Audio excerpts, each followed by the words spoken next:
Chanakya international academy உங்களுக்குள் இருக்கும் தலைவரை வெளிக்கொண்டு வரும் பியூர் பாலிடிக்ஸ் பயிற்சி பட்டறை நேரடி மற்றும் இணைய வழி மார்ச் 16 முதல். கான்டாக்ட் 7338824242. போதைப் பொருள் கடத்தலில் ஈட்டப்பட்ட பணத்தை ஜாபர் சாதிக் தனது குடும்ப உறுப்பினர்களின் வங்கிக் கணக்குகள், இயக்குநர் அமீரின் வங்கிக் கணக்கு மற்றும் போலி நிறுவனங்களின் வங்கிக் கணக்குகளில் செலுத்தியுள்ளார் என்று அமலாக்கத்துறை தெரிவித்துள்ளது.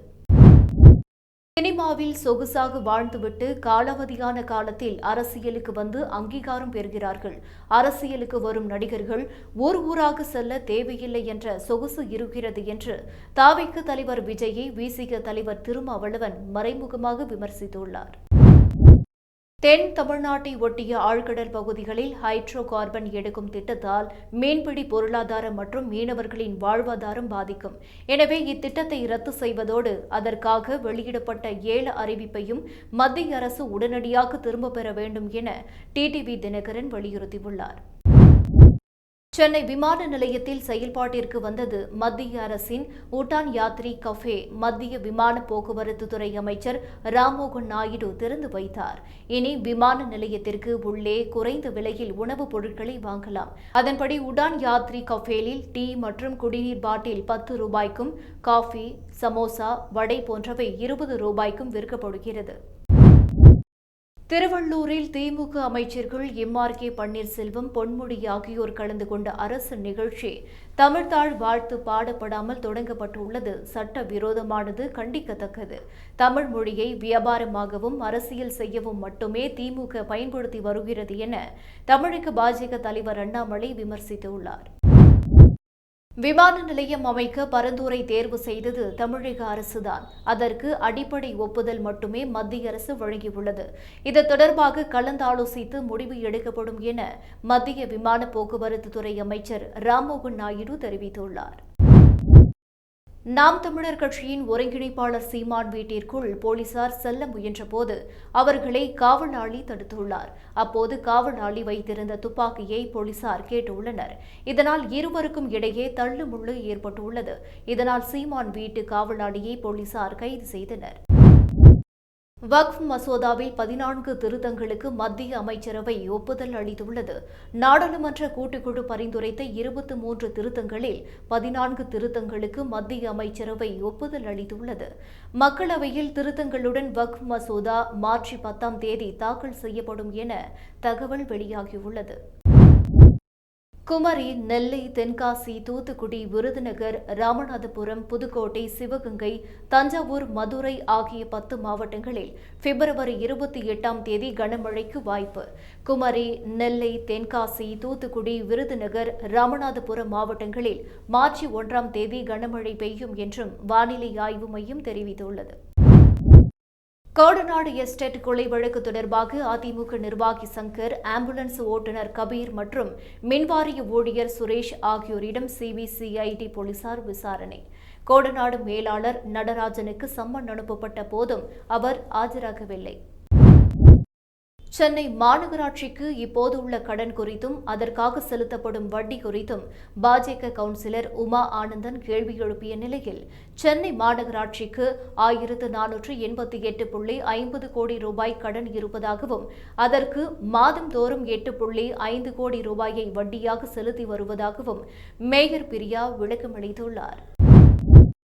திமுக ஆட்சிக்கு வரும்போதுதான் இந்த புகார் வருகிறது. ஜெயலலிதா இபிஎஸ் ஆட்சியில் இருந்தபோது ஏன் வரவில்லை? என்னை சமாளிக்க முடியவில்லை என்றால் திமுக இந்த பிரச்சனையை கொண்டு வந்து நிறுத்தும் என்று நடிகை விஜயலட்சுமி புகார் குறித்து சீமான் கருத்து.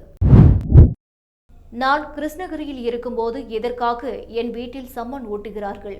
காவல்துறையின் இதுபோன்ற நடவடிக்கையை பார்த்து நான் பயப்பட மாட்டேன். வலசரவாக்கம் காவல் நிலையம் எங்கு போய்விடும்? காவல்துறைக்கு ஏன் அவசரம்? நாளை தருமபுரி செல்கிறேன், விசாரணைக்கு வர முடியாது. நானே ஒரு நாள் வருவேன் என்றுதான் காவல்துறையிடம் கூறியிருந்தேன் என சீமான் விளக்கம். பெரியார் குறித்து நான் பேசியதால் பெண்ணை வைத்து நெருக்கடி கொடுக்கிறார்கள். என்னை எப்படி சமாளிக்க வேண்டும் என்று தெரியாமல் பெண்ணை வைத்து என்னை முடக்க முயற்சி நடக்கிறது. என்னிடம் காட்டும் தீவிரத்தை அண்ணா பல்கலைக்கழக மாணவி பாலியல் வன்கொடுமை செய்யப்பட்ட வழக்கை விசாரிப்பதிலும் காட்ட வேண்டும் என்று சீமான் தெரிவித்துள்ளார். சென்னை ஐஐடியில் பிப்ரவரி 28ஆம் தேதி நடைபெறும் நிகழ்வில் பங்கேற்க இருந்த மத்திய கல்வித்துறை அமைச்சர் தர்மேந்திர பிரதானின் பயணம் ரத்தாகியுள்ளது. தர்மேந்திர பிரதானுக்கு பதிலாக கல்வித்துறை இணையமைச்சர் சுகந்தா மஜும்தார் பங்கேற்க உள்ளார். ஒற்றுமைக்கான மாபெரும் யாகமான மகா கும்பமேளா நிறைவடைந்துள்ளது. பிரயாக்ராஜில் நடந்த மகா கும்பமேளா 140 கோடி மக்களின் நம்பிக்கை. 45 நாட்களில் நாட்டு மக்கள் அனைவரும் ஒன்றிணைந்து பிரயாக்ராஜில் கூடியது மிகப்பெரியது என்று பிரதமர் மோடி நெகிழ்ச்சி. பேட் கேர்ள் திரைப்படத்திற்கு தணிக்கை சான்று கேட்டு இதுவரை எந்த விண்ணப்பமும் வரவில்லை. இருந்தாலும் மனுதாரரின் மனு பரிசீலிக்கப்படும் என்று சென்னை உயர்நீதிமன்றத்தில் சென்சார் போர்டு விளக்கம். ஐசிசி சாம்பியன்ஸ் டிராபி தொடரில் பாகிஸ்தான் மற்றும் வங்கதேச அணிகளுக்கு இடையேயான லீக் போட்டி மழையின் காரணமாக டாஸ் போடாமலேயே ரத்தானது. உலக தமிழாராய்ச்சி நிறுவனத்தின் தலைவராக நியமிக்கப்பட்டுள்ள ஆர். பாலகிருஷ்ணன் முதல்வர் ஸ்டாலினை நேரில் சந்தித்து வாழ்த்து பெற்றார். சென்னையில் தெருநாய்களுக்கு மைக்ரோசிப் பொருத்தும் பணி தொடங்கியுள்ளது. தெருநாய்களின் இடம், வயது, தடுப்பூசி நிலை, நிறம், பூஸ்டர் தடுப்பூசி போடப்பட்டதன் விவரம் ஆகியவற்றை இதன் மூலம் செயலில் கண்காணிக்க சென்னை மாநகராட்சி முடிவு செய்துள்ளது.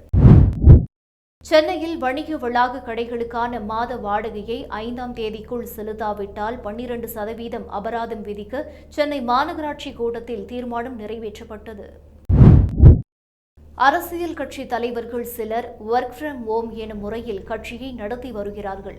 அவர்கள் கடைசி வரை வீட்டில்தான் இருக்க வேண்டும் என்று தவிக தலைவர் விஜயை திக தலைவர் கி. வீரமணி விமர்சித்துள்ளார். ஐபிஎல் தொடரில் பல வருடங்கள் கழித்து மீண்டும் சிஎஸ்கே அணிக்காக இந்த ஆண்டு களமிறங்கும் தமிழகத்தைச் சேர்ந்த கிரிக்கெட் வீரர் அஸ்வின் சென்னை வந்த சிஎஸ்கே அணியினருடன் இன்று இணைந்தார். விரைவில் சேப்பாக்கம் மைதானத்தில் சிஎஸ்கே அணியினருடன் பயிற்சி மேற்கொள்ள உள்ளார். சென்னையில் மெரினா, பட்டினப்பாக்கம், திருவான்மையூர், பெசன்ட் நகர், புது கடற்கரைகளை தூய்மை செய்யும் பணியை தனியாருக்கு வழங்க சென்னை மாநகராட்சி முடிவு செய்துள்ளது. விஜயலட்சுமியின் பாலியல் புகார் மீது விசாரணை நடத்தலாம் என்ற உயர்நீதிமன்றத்தின் தீர்ப்பை எதிர்த்து உச்சநீதிமன்றத்தில் சீமான் மேல்முறையீடு செய்துள்ளார். திருச்செந்தூர் ஐயா வைகுண்டர் அவதார பதியில் தமிழக ஆளுநர் ரவி வழிபாடு செய்தார். ஆளுநர் வந்த நேரத்தில் ஜெனரேட்டர் அறையிலிருந்து திடீரென புகை வந்ததால் அங்கு பரபரப்பு ஏற்பட்டது. இதுகுறித்து போலீசார் விசாரணை. சென்னை கொளத்தூரில் 210 கோடி மதிப்பீட்டில் அதிநவீன உபகரணங்களுடன் 6 தளங்களுடன் கட்டப்பட்டுள்ள பெரியார் உயர்திறப்பு மருத்துவமனையை முதல்வர் ஸ்டாலின் திறந்து வைத்தார். அதிமுக ஆட்சியில் இந்தியாவிலேயே மருத்துவ சிகிச்சையில் தமிழகம் முதன்மை மாநிலமாக இருந்ததை மக்கள் அறிவார்கள். அதிமுக ஆட்சியில் திறக்கப்பட்ட அம்மா மருந்தகத்தை தற்போது முதல்வர் மருந்தகமாக மாற்றியுள்ளது திமுக அரசு என்று அதிமுக முன்னாள் அமைச்சர் சி. விஜயபாஸ்கர் விமர்சித்துள்ளார். தமிழக ஆழ்கடல் பகுதிகளில் ஹைட்ரோ கார்பன் எடுப்பதற்கான 7 அறிவிப்பை மத்திய அரசு வெளியிட்டுள்ளது. தென் தமிழக ஆழ்கடலில் 9,990 சதுர கிலோமீட்டர் பரப்பில் ஹைட்ரோ கார்பனை எடுக்க டெண்டரை வெளியிட்டது மத்திய அரசு. தஞ்சை பட்டுக்கோட்டை பிரதான சாலையில் உள்ள டாஸ்மாக் கடையை உடனே மூட உயர்நீதிமன்ற மதுரை கிளை உத்தரவிட்டுள்ளது.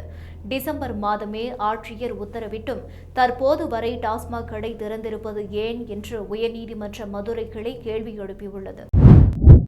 அமைச்சர் செந்தில் பாலாஜிக்கு எதிரான வழக்கில் கூடுதல் குற்றப்பத்திரிகைகளை ஒரே வழக்கில் இணைத்து சிறப்பு நீதிமன்றம் பிறப்பித்த உத்தரவுக்கு தடை விதிக்க முடியாது என்று சென்னை உயர்நீதிமன்றம் உத்தரவிட்டுள்ளது. சென்னை, செங்கல்பட்டு, திருச்சியில் கட்டப்பட்டுள்ள வீட்டு வசதி வாரிய குடியிருப்புகளை காணொலி வாயிலாக முதல்வர் ஸ்டாலின் திறந்து வைத்தார். அண்ணா பல்கலைக்கழக மாணவி பாலியல் வன்கொடுமை செய்யப்பட்ட வழக்கில் கைதான ஞானசேகரனை குண்டர் தடுப்பு சட்டத்தின் கீழ் அடைத்ததை எதிர்த்த ஞானசேகரின் அம்மா தாக்கல் செய்த மனுவிற்கு பதிலளிக்க காவல்துறைக்கு சென்னை உயர்நீதிமன்றம் உத்தரவிட்டுள்ளது. 2025 சாம்பியன்ஸ் டிராபி தொடரில் ஒரு போட்டியில் கூட வெற்றி பெறாமல் கடைசி இடம் பிடித்து தொடரிலிருந்து வெளியேறியது பாகிஸ்தான் அணி. சொந்த நாட்டில் தொடர் நடந்த போதும் ஒரு வெற்றி கூட பெறாததால் அந்நாட்டு ரசிகர்கள் அதிர்ச்சி. நாம் தமிழர் கட்சியின் ஒருங்கிணைப்பாளர் சீமான் வீட்டில் சம்மன் ஒட்டச் சென்ற தங்களை சீமான் வீட்டு காவலாளி துப்பாக்கியை காட்டி மிரட்டியதாக போலீசார் புகார் கொடுத்த நிலையில் சீமான் வீட்டில் நடந்த கலேபரம் தொடர்பாக 2 வழக்குகள் பதிவு.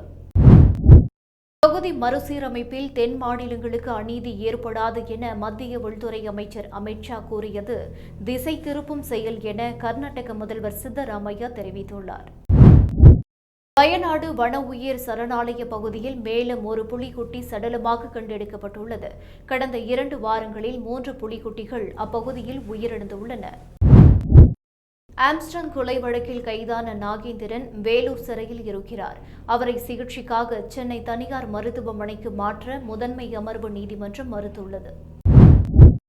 கேரள பல்கலைக்கழகத்தில் இளங்கோவடிகள் பெயரில் தமிழ் இருக்கை அமைக்க பங்கு தொகையாக 1 கோடி ரூபாய் ஒதுக்கீடு செய்து தமிழக அரசு அரசாணை வெளியிட்டுள்ளது.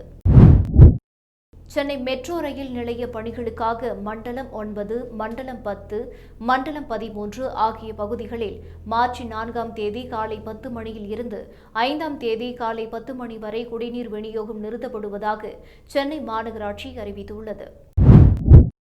நீதிபதிகள் நியமனத்தில் அனைத்து சமூகத்தினருக்கும் உரிய பிரதிநிதித்துவம் வழங்க வலியுறுத்தி பிப்ரவரி 28ஆம் தேதி ஒருநாள் பணி புறக்கணிப்பில் ஈடுபட உள்ளதாக உயர்நீதிமன்ற மதுரை கிளை வழக்கறிஞர்கள் சங்கம் அறிவித்துள்ளது.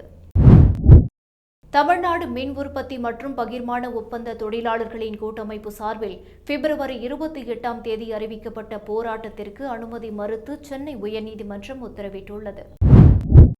உதான் திட்டம் மூலம் வேலூர் சென்னை இடையே விரைவில் விமான சேவை செயல்படுத்தப்பட உள்ளது. உரிமம் கிடைத்தவுடன் விமான சேவைகள் தொடங்கும் என்று மத்திய விமான போக்குவரத்து துறை அமைச்சர் ராம்மோகன் நாயுடு தெரிவித்துள்ளார்.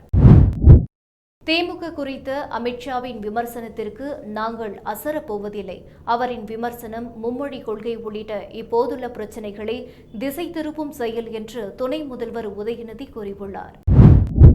சென்னை அண்ணா நகரில் ரவுடி ராபர்ட்டை கொலை செய்துவிட்டு சமூக வலைதளத்தில் ரீல்ஸ் வெளியிட்ட 6 பேர் கொண்ட கும்பல் கைது. சுய ஒழுக்கம் அனைவருக்கும் முக்கியம். பொது இடங்களில் தூய்மையை பேணி காக்க வேண்டும் என்று முதல்வர் ஸ்டாலின் பேச்சு.